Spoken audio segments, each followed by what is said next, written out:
Good evening, Radhe Radhe friends. कैसे हो आप सभी? वीडियो अच्छी लगे तो लाइक कमेंट जरूर करें।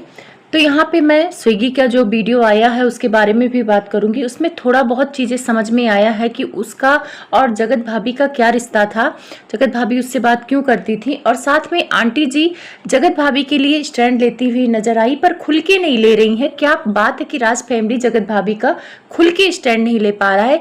ये लोग सिर्फ एक ही गाना गा रहे हैं कि 14 के बाद में हम कंट्रोवर्सी करेंगे। तो आंटी जी, जैसे वीडियो में आपने थोड़ा बहुत बोला कि जगत भाभी मेरे घर की लक्ष्मी है, उसको कोई कुछ कहेगा तो मैं छोड़ूंगी नहीं, ऐसा वैसा जो आपने कहा, तो उस वीडियो में आप खुल के भी बोल सकती थी, लेकिन ये खुल के नहीं बोल रही थी। और आप देखना बहुत जगह अपनी बातों को इन्होंने कट कर दिया जो समझ में नहीं आ रहा है। यानी ये लोग अभी नहीं चाहते हैं कि चीजें आए। ऐसा तो कुछ है जगत भाभी की, कुछ ऐसी गलतियां हैं जो आंटी वगैरह भी जानती हैं और वो नहीं चाहती हैं कि दुनिया के सामने आए। नहीं तो इतनी आसानी से आंटी स्विगी की फैमिली को छोड़ने वाली नहीं थी। लेकिन आंटी का अंदाज थोड़ा बदला बदला लग रहा था। उन्होंने ये बात भी बोली कि हाँ, जो मेरे पे इल्जाम लगाया जा रहा है कि मैं डिप्रेशन में आके माफी मांगती हूँ, तो मैं माफी मांगती हूँ। फिर उस बात को उन्होंने कट कर दिया, वो बात पूरी नहीं की। उसके बाद इन्होंने बोला कि अगर सारी चीजें खत्म हो जाएगी अभी भी तो हम कुछ नहीं बोलेंगे। मतलब इसका मतलब आंटी जी चाहती है कि स्विगी की फैमिली से जो कंट्रोवर्सी चल रही है वो खत्म हो जाए। और आंटी जी ने इशारा किया है कि स्विगी की फैमिली जो बोल रही है उसकी तरफ या तो जगत दीदी का हाथ है या कन्यादान वाली बेटी का हाथ है। वो जड़ तक जाने की बात कर रही है। तो मुझे लग रहा है उनकी बातों से और चेहरे से कि वो दोनों पे डाउट करती कि जगत दीदी ये सारी चीजें करा रही हैं, जगत भाभी को बदनाम करा रही हैं, या कन्यादान वाली दीदी कर रही हैं। नहीं, स्विगी की फैमिली से जगत भाभी का क्या लेना देना। लेकिन अभी स्विगी का भी एक वीडियो आया है जिसमें उन्होंने एक्टिंग करके दिखाया है। वो जगत भाभी को बताना चाह रहे थे कि फोन करके उनसे क्या बात की थी। उसमें कह रहे थे कि स्विगी जी, हमारा पति बहुत खराब है, हमारी जिंदगी बर्बाद कर दिया है स्विगी जी। स्विगी जी बोले कि मैं तुमको नहीं जानता। अरे स्विगी जी, आप मुझे नहीं जानते हैं, मेरी वीडियो ट्रेंडिंग में जाता है, मेरा पति और हम सब मिलके नंगा नाच करते हैं और हमारी वीडियो बहुत ट्रेंडिंग में जाता है। स्विगी जी, आप मुझे बचा लो, मेरा पति बहुत खराब है। ऐसी एक्टिंग करते हुए वो नजर आए। तो यहाँ ये पता चलता है कि हाँ, जगत भाभी स्विगी से बात करती थी। और स्विगी ने अपने वीडियो में कहा कि लास्ट में जगत भाभी बोलती हैं कि आप बहुत अच्छे हैं, हम क्या ही कर सकते हैं, आपको जो वीडियो बनाना है बनाएं। तो मुझे पहले लग रहा था कि जगत भाभी वीडियो से रिलेटेड बात करने गई हैं। जगत भैया के बारे में स्विगी ने वीडियो बनाया था तो शायद उस वीडियो को हटाने की बात कर रही हैं। लेकिन यहाँ तो मामला उल्टा लग रहा है। स्विगी बोल रहे हैं कि जब ये मुझसे बात की थी तब मैं तो उनको जानता भी नहीं था। यानी जानते नहीं थे तो वीडियो भी नहीं बनाया होगा। इसका मतलब जगत भाभी ने जब इनको फोन किया, सारा बात रखा, अपना दुखड़ा सुनाया, तब उन्होंने वीडियो बनाया और जगत भाभी के परमिशन से वीडियो बनाया। तो ये तो बात बहुत अजीब लग रही है। पहले मुझे लग रहा था कि जगत भैया ने जगत भाभी को भेजा होगा कि उसने खराब वीडियो बनाया है तो तुम बात कर लो, उस वीडियो को हटा दे क्योंकि उससे बदनामी हो रही है। लेकिन यहाँ मामला तो कुछ और है। जगत भाभी उस आदमी को पता नहीं कैसे जानती हैं, उसका फोन नंबर खोजती हैं, उससे जाके अपना दुखड़ा रोती हैं और उससे वीडियो बनाने को भी बोल के आती हैं। और उसके बाद क्या होता है, इन लोगों में बातचीत शुरू हो जाती है और इन्होंने स्विगी ने हिंट दिया है कि मैं वही हूँ जिसकी शायरियाँ बहुत पसंद आती थी जगत भाभी को। तो मतलब इन लोगों में काफ़ी बातचीत हुई है, इन लोगों में फ्रेंडशिप था। लेकिन अभी स्विगी ने खुल के नहीं बताया है। हो सकता है जब इन लोगों में कंट्रोवर्सी आगे बढ़े तो खुल के बताए, क्योंकि हर कोई सारी बातें पब्लिक के सामने नहीं रखना चाहता है। क्योंकि इतने भी रिश्ते ना खराब करो कि कल को एक दूसरे से नजरें ना मिला पाओ। तो यही चीज़ें हैं, स्विगी अभी रिश्ते खराब नहीं करना चाहते हैं। और मुझे ये नहीं समझ में आ रहा कि जगत भाभी को अगर अपना दुखड़ा रोना ही था तो किसी औरत के पास चली जाती, अपने रिश्तेदारों में अपनी मम्मी अपने सास से अपना दुखड़ा सुना देती। स्विगी के पास जाने की क्या जरूरत है। अब वो तो लड़का है, तुमने उससे शायरी सुनी, अपना दुखड़ा सुनाया, तुम तो अच्छा समझ के उससे बात करने लगी, फ्रेंडशिप कर लिया, तो भाई वो सारी चीजें तो आएंगी ना। ऐसे जगत भैया ने भी जगत दीदी से प्यार मोहब्बत किया, फिर उसके बाद सारी चीजें ले आए। अब स्विगी भी तुम्हारे शायरियों वाली कहानी अगर पूरी बता देंगे तो क्या इज्जत रह जाएगी कि शादीशुदा होते तुमने भी लड़के से दोस्ती की। दोस्ती भी गलत वे में चली जाएगी ना फिर आपकी। आपका चाहे कितना भी अच्छा रिश्ता हो, लेकिन अगर सामने से कोई लड़का आपकी चैट या आपके कॉल रिकॉर्डिंग लाएगा सामने तो आप तो बुरे फंस जाओगे। तो यहाँ पे स्विगी ने अभी तो कुछ लाया नहीं है, सिर्फ हिंट दिया है कि मैं वही हूँ जिसकी शायरियाँ सुनना बड़ा अच्छा लगता था जगत भाभी को।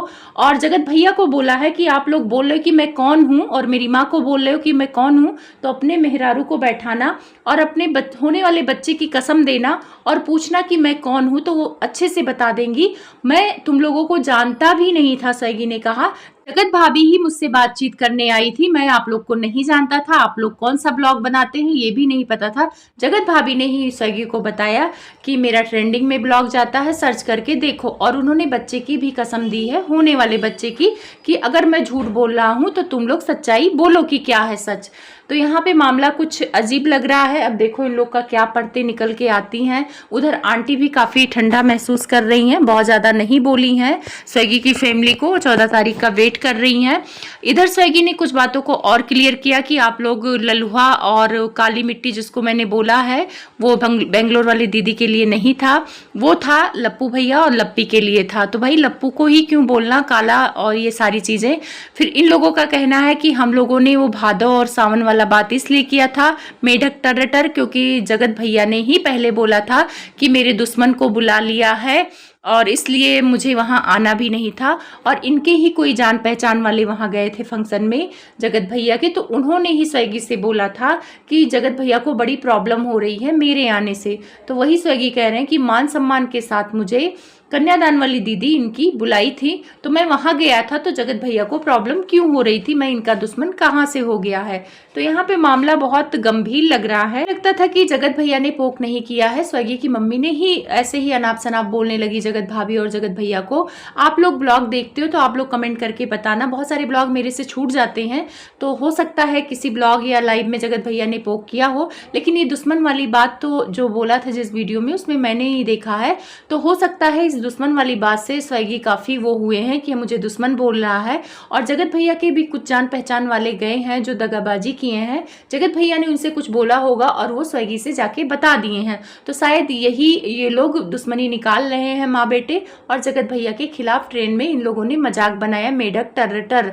और ख़ास तौर पर ये लोग ज़्यादा चिढ़ गए जब जगत भैया और जगत भाभी ने बोला कि हम किसी लुलिया को नहीं जानते हैं, तो इनको बुरा लगा, क्योंकि जगत भैया जगत भाभी लुलिया वाला गाना भी गा दिए थे लाइव में, तो इन लोगों को लगा कि वो टॉन्ट मार रहे हैं। तो शायद छोटी छोटी बातों से इन लोगों में आपस में इतना मतभेद हो गया है। पर आंटी जी कुछ भी हो जाए, कितना भी मतभेद हो जाए, पर किसी के कैरेक्टर पर उंगली ऐसे अचानक से आपको नहीं उठाना चाहिए था। और आपके बेटे से दोस्ती की तो वो बात भी आपको पब्लिक में लाके नहीं बोलना चाहिए था, पर आप लोगों ने बोला। जगत भैया की तरफ से ऐसा कोई टॉपिक नहीं आया था। अगर जिस हिसाब से उन्होंने पोक किया था आप नॉर्मल वे में पोक कर देते। लाइव में इन्होंने जूता दिखाया तो सबको लगा था कि ये पब्लिक को जूता दिखा रहे हैं, तो इन्होंने क्लियर कर दिया कि मैंने पब्लिक को जूता नहीं दिखाया है और पब्लिक से माफ़ी मांग लिया है, और वो जूता दिखाया था लप्पू भैया को। तो इनके हिसाब से कि जगत भैया उसी के लायक हैं, जूता दिखाने के ही लायक हैं। तो देखो जगत भैया को जूता आपने दिखाया तो ये भी गलत है, किसी को जूता दिखाना भी गलत है। पर चलो आप लोग का आपसी झगड़ा है, आप लोग समझो। लेकिन मेरे हिसाब से जो जगत भाभी का ये चीज़ आ गया ना कि वह शायरी वगैरह सुनती थी, ये गलत वे में जाएगा ही जाएगा। और अब देखना बहुत ही घमासान होगा। आप लोग को क्या लगता है, जगत भाभी ने ऐसा किया होगा? अभी मुझे थोड़ा थोड़ा विश्वास नहीं हो रहा है, लेकिन आप लोग बताना कि क्या ऐसा पॉसिबल है। जगत भाभी इनसे दोस्ती की थी, इनसे बातचीत करती थी जिस हिसाब से दावा कर रहे हैं। वैसे कोई सबूत वगैरह रखेंगे, कोई कॉल रिकॉर्डिंग वगैरह रखेंगे, तब लोग पक्के से यकीन करने लगेंगे, क्योंकि ऐसे मुंह से बोला हुआ तो कोई यकीन करेगा नहीं। फिर भी कहीं ना कहीं मुझे डाउट हो रहा है जगत भाभी पर। एक बात और क्लियर किया है कि वो अपनी तरफ से खत्म करना चाहते हैं। अगर सामने वाले कुछ कहेंगे तो बम फूटेगा, वो सारे सबूत के साथ आएंगे। तो मुझे लगता है कि जगत भैया को भी अब इस बात को बढ़ाना नहीं चाहिए, जहाँ पे औरतों की इज्जत उछले उस बात को नहीं आगे बढ़ाना चाहिए। लेकिन मुझे नहीं लगता कि जगत भैया की फैमिली रुकेगी, जिस हिसाब से आंटी जी भी बोल रही हैं कि 14 ने भी बोला है कि 14 तारीख के बाद बम फूटेगा, तो बम फूटने का इंतजार सबको ही कर रहा है। अब देखना दिलचस्प होगा कि कौन सा बम फूटेंगी। तो बम फोड़ेंगी तो फायदा तो रिएक्शन वालों को ही होगा, कंटेंट आएगा, पब्लिक को मजे आएंगे, क्योंकि कंट्रोवर्सी देखने में पब्लिक हमारी पूरी तरह से तैयार रहती है। तो आप लोग अपनी सीट की बेल्ट बांध के तैयार रहो और कॉफी वगैरह बना के, आंटी जी का बम जब फूटेगा तो हम लोग भी इंजॉय करेंगे। और वीडियो अच्छी लगी तो लाइक कमेंट जरूर करना, और जो मेरे वीडियो को देखते हैं, लाइक करते हैं, कमेंट करते हैं, उनको तहे दिल से धन्यवाद।